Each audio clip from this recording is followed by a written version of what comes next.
ನಮಸ್ಕಾರ ಸ್ವಾಮಿ. ನಮಸ್ಕಾರ. ಪರಿಚಯ ಆಯ್ತಾ? ಇಲ್ಲಪ್ಪ, ಬ್ರಾಹ್ಮಣರಂತ ಗೊತ್ತಾಯ್ತು. ಹಾ, ನನ್ನ ಪರಿಚಯನ್ನ ಮಾಡುವಾಗ ಹಾ, ನನ್ನ ಪರಿಚಯ ಆಯ್ತಂತ ನಾನು ನಿಮ್ಮಲ್ಲಿ ಕೇಳಲಿಲ್ಲ. ಹಾ, ಹಾ. ಯಾಕೆ? ಯಾಕೆ? ಈ ನಾನು ಅನ್ನುವುದು ಯಾವತ್ತೂ ಬರಲೇಬಾರದು. ಯಾಕೆ? ಯಾವಾಗ ಮನುಷ್ಯನಲ್ಲಿ ನಾನು ಎನ್ನುವುದು ಬಂತ, ಹಾ, ಹಾ. ಅಲ್ಲಿಗೆ ಅವ ಪಾಪಿ ಮಗ ವಾದಂತಲೇ ಅರ್ಥ.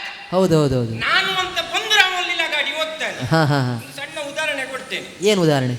50 ಮಂದಿ ಶಿಷ್ಯರಲ್ಲಿ ಗುರುಗಳೊಮ್ಮೆ ಕೇಳಿದ್ರಂತೆ, ಹಾ, ಹಾ, ನಿಮ್ಮಲ್ಲಿ ಸ್ವರ್ಗಕ್ಕೆ ಹೋಗುವವರು ಯಾರು? ಹಾ, ಹಾ, ಬೇಡ, 50 ಮಂದಿಯವರ ಉದಾಹರಣೆ ಬಿಟ್ಟಾಕುವ. ಹಾ, ಈಗ ಮೇಲಿದ್ದ ನಾವು 4 ಜನ ಮಾತಾಡುವ. ಹಾ, ಹಾ. ಈಗ ನಮ್ಮ 4 ಜನರಲ್ಲಿ ಸ್ವರ್ಗಕ್ಕೆ ಹೋಗುವವರು ಯಾರು? ಯಾರು? ಯಾರು ಗೊತ್ತಿಲ್ಲ. 3 ಜನರಿಗೂ ಭರವಸೆ ಇಲ್ಲ. ಹಾಗಂತ ನನ್ನ ಮೇಲೆ ನಂಗೂ ಭರವಸೆ ಉಂಟು. ಹೌದಾ? ನಾನು ಹೋದರೆ ಹಾ, ಹೋದೇನು. ಹಾ, ಹಾ. ಅರ್ಥ ಆಯ್ತಾ? ಇಲ್ಲಪ್ಪ. ನಾನು ಹೋದರೆ ಹಾ. ಸ್ವರ್ಗಕ್ಕೆ ಹೋದೇನು. ಸ್ವರ್ಗಕ್ಕೆ ಹೋದ್ರಿ? ಅದರ ಅರ್ಥ ಏನು? ಹೇಗೆ? ನನ್ನಲ್ಲಿರುವ ನಾನು ಹೋದರೆ ಹಾ. ಸ್ವರ್ಗಕ್ಕೆ ಹೋದೇನು. ಓ, ನಿಮ್ಮಲ್ಲಿರುವ ನೀವು. ನಮ್ಮಲ್ಲಿರುವ ನಾನು ಹೋಗ್ಬೇಕು ಮೊದಲು. ನಿಮ್ಮಲ್ಲಿ ನೀವು ಯಾರು? ಯಾಕೆ? ನಿಮ್ಮಲ್ಲಿರೋ ಯಾರು ನೀವು? ಅಲ್ಲ, ನಮ್ಮಲ್ಲಿ ಅಹಂಕಾರ ನಾನು ಹಾ. ಎನ್ನುವುದು ಹೋಗ್ಬೇಕು. ಅಹಂಕಾರ. ಸಾವಿನಲ್ಲೂ ಕೂಡ ಈ ನಾನು ಎನ್ನುವುದುಂಟು. ಅದು ಗೊತ್ತುಂಟ ನಿಮಗೆ? ಹೋ ಹೋ ಹೋ. ಒಂದು ಚಿಕ್ಕ ಉದಾಹರಣೆ ಹೇಳ್ತೇನೆ. ಹಾ, ಹಾ, ಒಬ್ಬ ಪ್ರತಿಮೆಯನ್ನ ಚಿತ್ರ ಬಿಡಿಸುವಂತ ಒಬ್ಬ ಚಿತ್ರಕಾರನಿದ್ದ. ಹಾ, ಹಾ, ಒಂದು ದಿವಸ ಸುಂದರವಾದಂತಹ ಪ್ರತಿಮೆಯ ಚಿತ್ರವನ್ನು ಬಿಡಿಸಿ ಇಡುವಾಗ ಹಾ, ಯಾರೋ ದಾರಿ ಮೇಲೆ ಹೋಗುತ್ತಿರುವಂತಹ ಒಬ್ಬ ಸ್ವಾಮೀಜಿಯ ಚಿತ್ರವನ್ನು ನೋಡಿ ಕೇಳಿದ್ರಂತೆ, ಹಾ, ಹಾ. ಇಷ್ಟು ಸುಂದರವಾದಂತಹ ಈ ಚಿತ್ರವನ್ನ ಬಿಡಿಸಿದಂತಹ ಕಲಾಕಾರ ಯಾರು? ಹಾ. ಅವ ಅಲ್ಲಿಗೆ ಹೇಳಿದ, ಈ ಊರಲ್ಲಿ ಇಷ್ಟು ಒಳ್ಳೆಯ ಚಿತ್ರವನ್ನು ಬಿಡಿಸುವ ಮಗ ಯಾರಿದ್ದಾನೆ? ನಾನೇ ಸ್ವಾಮಿ ಚಿತ್ರವನ್ನು ಬಿಡಿಸಿದ್ದು. ಹಾ. ಸ್ವಲ್ಪ ಅಹಂಕಾರ ಇತ್ತ, ಅಲ್ಲೇ ಹೇಳಿದ ನಾನೇ ಚಿತ್ರ ಬಿಡಿಸಿದ್ದಂತ. ಹಾ. ಆಗ ಸ್ವಾಮಿ ಅವನ ಮುಖವನ್ನು ನೋಡಿ ಹೇಳಿದ್ರಂತೆ, ಹ್ಮ್. ಚಿತ್ರವನ್ನೇನು ನೀನು ಸುಂದರವಾಗಿ ಬಿಡಿಸಿದ್ದೀಯ, ಹಾ. ಆದ್ರೆ ನಿನಗೆ ಬದುಕುವ ಯೋಗ ಇಲ್ಲ ಮಗನೇ. ನಾಳೆಯ ದಿವಸ ಬಂದ್ರೆ ನೀನು ಸಾಯ್ತಿ ಅಂತ ಹೇಳಿದ್ರಂತೆ. ಹಾ. ಆ ಚಿತ್ರಕಾರನಿಗೆ ಅಲ್ಲಿಗೆ ಭಯ ಶುರುವಾಯಿತು. ಹ್ಮ್. ಮುನಿಗಳ ಕಾಲನ್ನ ಹಿಡಿದು ಕೇಳಿಕೊಂಡ, ಸ್ವಾಮಿ ನನಗೆ ಈ ಭೂಲೋಕದಲ್ಲಿ ಬದುಕಲಿಕ್ಕೆ ಆಸೆ ಉಂಟು, ನಾನು ಬದುಕಬೇಕಂತಾದ್ರೆ ಏನು ಮಾಡಬೇಕು? ಹಾ. ಆಗ ಋಷಿ ಅವನಿಗೆ ಒಂದು ಮಾರ್ಗ ಸೂಚಿಸಿದರು. ಹಾ. ನಿನ್ನ ರೀತಿಯಲ್ಲಿರುವ 9 ಪ್ರತಿಮೆಗಳ ಚಿತ್ರವನ್ನ ಬಿಡಿಸಿ ಹಾ. ಅದರ ಮಧ್ಯದಲ್ಲಿ ನೀನು ಹೋಗಿ ಕುಳಿತುಕೋ. ಹಾ. ನಿನ್ನನ್ನು ಎಳ್ಕೊಂಡು ಹೋಗ್ಲಿಕ್ಕೆ ಬಂದಂತಹ ಚಿತ್ರಗುಪ್ತನಿಗೆ ಇದನ್ನು ನೋಡಿ ವಿಚಿತ್ರವಾಗಿ ಅವನೇ ಹಿಂದಕ್ಕೆ ಹೋಗ್ತೇನೆ ಅಂತ ಹೇಳಿದ. ಹಾ. ಆಯ್ತು, 9 ಪ್ರತಿಮೆಯ ಚಿತ್ರವನ್ನ ಬಿಡಿಸಿ ಅದರ ಮಧ್ಯದಲ್ಲಿ ಇವ ಹೋಗಿ ಕೂತ್ಕೊಂಡ. ಹಾ. ಚಿತ್ರಗುಪ್ತ ಇವನನ್ನು ಎಳ್ಕೊಂಡು ಹೋಗ್ಲಿಕ್ಕೆ ಬಂದ. ಹ್ಮ್. ಚಿತ್ರಗುಪ್ತನಿಗೆ ಆಶ್ಚರ್ಯ ಆಗಿ, ಅವನಿಗೆ ವಿಚಿತ್ರ ಆಗಿ, ಯಾರು ಅಂತ ಗೊತ್ತಾಗದೆ ನೇರವಾಗಿ ಯಮನಲ್ಲಿ ಹೋಗಿ ದೂರ ನಿಟ್ಟ. ಹಾ. ಸ್ವಾಮಿ, ನಾನು ಅಲ್ಲಿ ಅವನನ್ನು ಕರ್ಕೊಂಡು ಬರ್ಲಿಕ್ಕಂತ ಹೋದೆ, ಹೋಗುವಾಗ ನನಗೆ ಗೊತ್ತಾಗ್ತಾ ಇಲ್ಲ ಯಾರು ಏನು ಅಂತ ದೂರಿಟ್ಟ. ಹಾ. ನೇರವಾಗಿ ಯಮಧರ್ಮನೇ ಆತನನ್ನು ಎಳೆದುಕೊಂಡು ಬರ್ಲಿಕ್ಕಂತ ಹೋದ. ಹಾ. ಹೋಗುವಾಗ 10 ಜನ ನೋಡ್ಲಿಕ್ಕೆ ಒಂದೇ ರೀತಿ ಇದ್ದಾರೆ. ಆ ರೀತಿಯಾಗಿ ಅವನ ಪ್ರತಿಮೆಯನ್ನ ತಯಾರು ಮಾಡಿ ಇಟ್ಟಿದ್ದಾನೆ. ಹಾ. ಯಮನಿಗೂ ಕೂಡ ಆಶ್ಚರ್ಯ ಆಯಿತು. ಹಾ. ಯಮನ ಆಶ್ಚರ್ಯಚಕಿತನಾಗಿ ಯಮಧರ್ಮ ಹೇಳಿದ, ಹಾ. ಇಂತಹ ಅದ್ಭುತವಾದಂತಹ ಈ ಚಿತ್ರವನ್ನ ಬಿಡಿಸಿದಂತಹ ಈ ಚಿತ್ರಕಾರ ಯಾರು ಅಂತ ಆಶ್ಚರ್ಯಚಕಿತನಾಗಿ ಕೇಳಿದ. ಹೋ ಹೋ. ಆ ಪಾಪಿ ಮಗ ಸುಮ್ಮನೆ ಕೂತ್ಕೊಳ್ಬೇಕಾ ಬೇಡವಾ? ಹಾ, ಹಾ. ಅಲ್ಲಿಗೆ ನಿಂತ್ಕೊಂಡು ಹೇಳ್ದ, ಈ ಊರಿನಲ್ಲಿ ಇಷ್ಟು ಒಳ್ಳೆ ಚಿತ್ರ ಬಿಡಿಸುವವರು ಯಾರಿದ್ದಾರೆ? ಈ ಪ್ರತಿಮೆಯ ಚಿತ್ರವನ್ನ ಬಿಡಿಸಿದವ ನಾನೇ ಅಂದ. ಹಾ. ಯಮ ಅಲ್ಲಿಗೆ ಹೇಳಿದ, ಪಾಪಿ ಮಗನೇ ನಂಗೆ ನೀನೇ ಬೇಕು ಬಾ ಅಂತ ಪಾಶಾಗಿ ಹೇಳ್ಕೊಂಡು ಹೋದ. ಹಾ. ಹಾ, ಹಾ. ಸಾಯಿನಲ್ಲೂ ಕೂಡ ನಾನಿರ್ಬೇಕು. ಹಾ. ನಾವು ಬದುಕಬೇಕಾ? ನಮ್ಮಲ್ಲಿರುವ ನಾನು ಎನ್ನುವುದು ಸಾಯಬೇಕು. ಹೌದು ಹೌದು. ಮತ್ತೊಂದು ವಿಚಾರ ಗೊತ್ತುಂಟಾ? ಹಾ. ಹಣೆ ಬರದಲ್ಲಿ ಏನು ಬರ್ತಿದೆಯೋ ಹಾ. ಅದೇ ಆಗಬೇಕು, ಬಿಟ್ಟರೆ ಮತ್ಯಾವುದು ಆಗುದಿಲ್ಲ ಸ್ವಾಮಿ. ಹೌದು ಹೌದು. ಕಾಲನ ನಿಯಮವನ್ನ ಮೀರ್ಲಿಕ್ಕೆ ಕಾಲಾತೀತನಿಂದ ಕೊಟ್ಟು ಆಗುದಿಲ್ಲ ಅಂತಕ್ಕೊಂದು ಉದಾಹರಣೆಯನ್ನ ಕೊಡ್ತೇನೆ. ಹಾ. ಒಮ್ಮೆ ಯಮಧರ್ಮರಾಯ ಭೂಲೋಕದಲ್ಲಿರುವಂತ ಒಂದು ಪಟ್ಟಿಯನ್ನು ಸಿದ್ಧ ಮಾಡಿದ.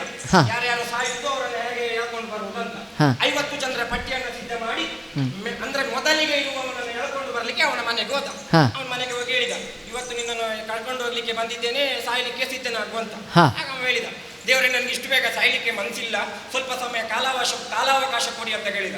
ಆಗ ಯಮಧರ್ಮ ಹೇಳಿದ, ಇಲ್ಲ, ನಿನ್ನ ಹೆಸರು ಮೊದಲಿಗುಂಟು, ನೀನು ಇವತ್ತು ಸಾಯ್ಲೇಬೇಕು. ಹಾ. ಆಗ ಅವನು ಸ್ವಲ್ಪ ಮಂಡೆ ಖರ್ಚು ಮಾಡಿದ. ಹಾ, ಹಾ. ಯಮನಿಗೆ ಕಳಿಸ್ತೇನೆ ಅಂತ ಹೇಳಿದ. ಹಾ. ಆಯ್ತು ದೇವರೇ, ನೀವು ನನ್ನನ್ನು ಕರ್ಕೊಂಡು ಹೋಗ್ಲಿಕ್ಕೆ ಅಡ್ಡಿಲ್ಲ, ನಾನು ಸ್ವಲ್ಪ ನಿಮ್ಗೆ ಪಾನಕ ಮಾಡಿ ಕೊಡ್ತೇನೆ, ಹಾ. ಕೊಂಡು ಆಮೇಲೆ ನನ್ನನ್ನು ಕರ್ಕೊಂಡು ಹೋಗಿ ಅಂತ ಹೇಳಿದ. ಹಾ. ಅವ ಯಮಧರ್ಮನಿಗೆ ಕೊಟ್ಟ ಪಾನಕ ಯಾವುದಂತ ನೀವು ಕೇಳಬೇಡಿ, ಅದು ವಿಮರ್ಶೆಗಲ್ಲ. ಹಾ, ಹಾ. ಯಮಧರ್ಮನಿಗೆ ಪಾನಕವನ್ನ ಕೊಟ್ಟನ. ಹಾ. ಪಾನಕವನ್ನ ಕುಡಿದಂತ ಯಮಧರ್ಮರಾಯನಿಗೆ ಅಲ್ಲೇ ಸ್ವಲ್ಪ ಚೊಯ್ಯ ಆಗ್ಲಿಕ್ಕೆ ಶುರುವಾಯಿತು. ಹೋ. ಪಾನಕ ಯಾವುದಂತ ಕೇಳಬೇಡಿ, ವಿಮರ್ಶೆ ಮಾಡ್ಲಿಕ್ಕಿಲ್ಲ. ಹಾ. ಯಮಧರ್ಮರಾಯನಿಗೆ ಮತ್ತಾಗಿ ಅಲ್ಲೇ ಮಲ್ಕೊಂಡ. ಹಾ. ಸಂಜೆ ಆಗುವಾಗ ಯಮಧರ್ಮರಾಯನಿಗೆ ಎಚ್ಚರಿಕೆ ಆಯ್ತು. ಹಾ. ಆದ್ರೆ ಇವ ಒಂದು ಸ್ವಲ್ಪ ಮಂಡೆ ಖರ್ಚು ಮಾಡಿ ಅಲ್ಲೊಂದು ಬದಲಾವಣೆ ಮಾಡಿದ. ಹಾ, ಹಾ. ಇವ ಏನ್ ಮಾಡಿದ?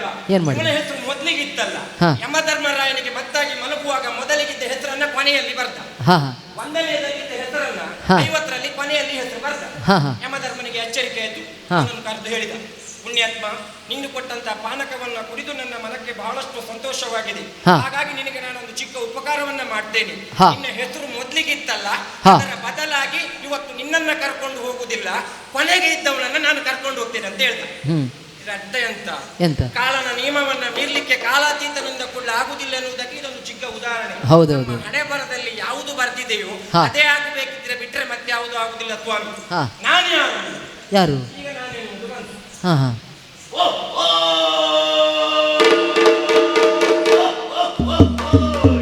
ಇಷ್ಟು ಸಮಯ ಇದೆ ಭಟ್ರಿ, ಹೀಗೆ ಇಷ್ಟು ಸಮಯ ಇದ್ರೆ ಈಗ ಏನಾಯ್ತು? ಹಾಗೆಂತ ಮಾಡಿಬೇಕು ಅಂತ ಹೇಳುದಾ? ಹಾ. ಅಲ್ಲ ಸ್ವಾಮಿ, ಈಗಷ್ಟೇ ಬಂದಂತಹ ಧೃಮಿಲ ಕಂದರ ಎನ್ನುವಂತಹ ರಕ್ಕಸನೇ ನಾನು. ಓ ರಕ್ಕಸ್ರ ನೀವು? ಹಾ. ಈ ರೀತಿಯಾಗಿ ಮಾರುವೇಷದಿಂದ ಬರ್ಲಿಕ್ಕೆ ಕಾರಣ ಏನು? ಹಾ. ವೀಕ್ಷಿಸಿ ವಿರಾಮದ ನಂತರ.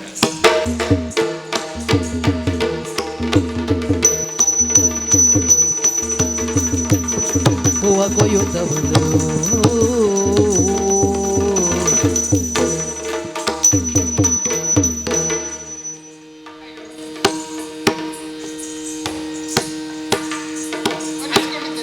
ಅಲ್ಲ, ನಿಮ್ಮಂತ ಹೆಣ್ಮಕ್ಳಿಗೆ ತಾಗ್ಲಿಕ್ಕೆ ನಮ್ಮಂತ ಪ್ರಾಯದವರೇ ಆಗ್ಬೇಕಾ?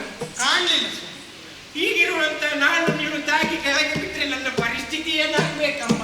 ಹಾಗಲ್ಲ ಸ್ವಾಮಿ, ಹಾ. ಹೂವನ್ನ ಕೊಯ್ತಾ ಬಂದವಳು ನಾನು. ಹೌದು, ಮಾರ್ಗ ಮಧ್ಯದಲ್ಲಿ ನಿಮಗೆ ತಾಗಿದ್ದು ನನಗೆ ತಿಳಿದಿದೆ. ಹೌದಮ್ಮ. ಯಾಕಂತ ಹೇಳಿದ್ರೆ ನಾನು ಕೂಡ ಬದಿಗೆ ಹೋಗ್ಬೋದಿತ್ತು, ಆದ್ರೆ ನಾನು ಯಾಕೆ ಹೋಗ್ಲಿಲ್ಲ? ಯಾಕೆ? ನನ್ನ ಕಣ್ಣು ನನಗೆ ತೋರುವುದಿಲ್ಲಮ್ಮ. ಅಂದ್ರೆ ನನ್ನ ಕಣ್ಣು ನನಗೆ ತೋರುವುದಿಲ್ಲಮ್ಮ. ನಿಮ್ಮ ಕಣ್ಣು ನಿಮಗೆ ಕಾಣುವುದಿಲ್ಲ. ಅಲ್ಲ, ನಿನ್ನ ಕಣ್ಣು ನನಗೆ ಕಾಣ್ತದೆ. ಅಲ್ಲ ಸ್ವಾಮಿ, ಹಾ. ಇದು ವಿನೋದವಾಗಿ ಉಂಟು. ಅಲ್ಲ, ಅಲ್ಲ, ನಿಮ್ಮ ಕಣ್ಣು ನಿಮಗೆ ಕಾಣುವುದಿಲ್ಲ, ವಿಚಾರ ಸರಿ. ಅದೇ ನನಗೆ ಸ್ವಲ್ಪ ದೃಷ್ಟಿ ದೋಷ. ಓ ಹಾಗೆ. ಹೌದು. ಆದ್ರೆ ಕ್ಷಮಿಸಬೇಕು ನನ್ನ. ಓ ಅಮ್ಮ. ಅಂದ್ರೆ ಯಾರಮ್ಮ? ಆ ಯಾರಮ್ಮ? ನಾ ಯಾರಿಗೂ ಅಮ್ಮ ಅಲ್ಲ. ಆಗಲ್ಲ. ಹಾ. ಹೆಣ್ಣು ಮಕ್ಕಳನ್ನ ಅಮ್ಮ ಅಂತ ಕರೆಯುವುದು ರೂಢಿ. ಹಾ, ಮರ್ಯಾದೆ ಕೊಟ್ಟು. ಮತ್ತೊಂದು ವಿಚಾರ ಹೇಳ್ಬೇಕಾ? ಏನು? ದಾರಿ ಮೇಲೆ ಹೋಗುವ ಯಾವ ಹೆಣ್ಣು ಮಕ್ಕಳನ್ನ ನೋಡಿಕೊಂಡು ಬೇಕಾದ್ರೂ ನಾವು ಅಮ್ಮ ಅಂತ ಕರಿಬಹುದು, ತಪ್ಪಾಗುದಿಲ್ಲ. ಹಾ, ಹಾ, ಹಾ. ಅದೇ ದಾರಿ ಮೇಲೆ ಹೋಗುವ ಗಂಡಸರನ್ನು ನೋಡ್ಕೊಂಡು ಅಪ್ಪಯ್ಯ ಅಂತ ಕರೆದ್ರೆ ಅದು ತಪ್ಪಾಗ್ತದೆ. ಖಂಡಿತವಾಗ್ಲೂ ಹೌದು ಸ್ವಾಮಿ. ಹಾಗಾಗಿ ಹೆಣ್ಮಕ್ಳಿಗೆ ಗೌರವ ಕೊಟ್ಟು ಅಮ್ಮ ಅಂತ ಹೌದು. ಕರೀತಾರೆ. ಹಾಗಾಗಿ ಕೇಳ್ತಾ ಇದ್ದೇನೆ, ಹ್ಮ್. ಯಾರಮ್ಮ ನೀನು? ಹಾ. ಈ ವನದ ಮಧ್ಯದಲ್ಲಿ ಒಬ್ಬಳ ಸಂಚರಿಸ್ತಾ ಇದ್ದೀಯ. ನೀನ್ ಯಾರು? ಹಾ. ನಿನ್ನ ಹೆಸರೇನು? ನಿನ್ಗೆ ಅಪ್ಪಯ್ಯ ಇದ್ದಾರ? ಹಾ. ಎಲ್ಲಿಂದ ಬಂದೆ? ಹಾ. ನಿನ್ ಮದುವೆ ಆಗಿದೆಯಾ? ಮದುವೆ ಆದ್ರೆ ಗಂಡ ಇದ್ದಾನ? ನೀನ್ ಯಾರು? ನಿನ್ನ ಹೆಸರೇನು? ಸಂಪೂರ್ಣ ವಿಳಾಸ ಹೇಳ್ತೀಯಾ? ಸ್ವಾಮಿ ಹಾ. ಆಲಿಸ್ಬೇಕು.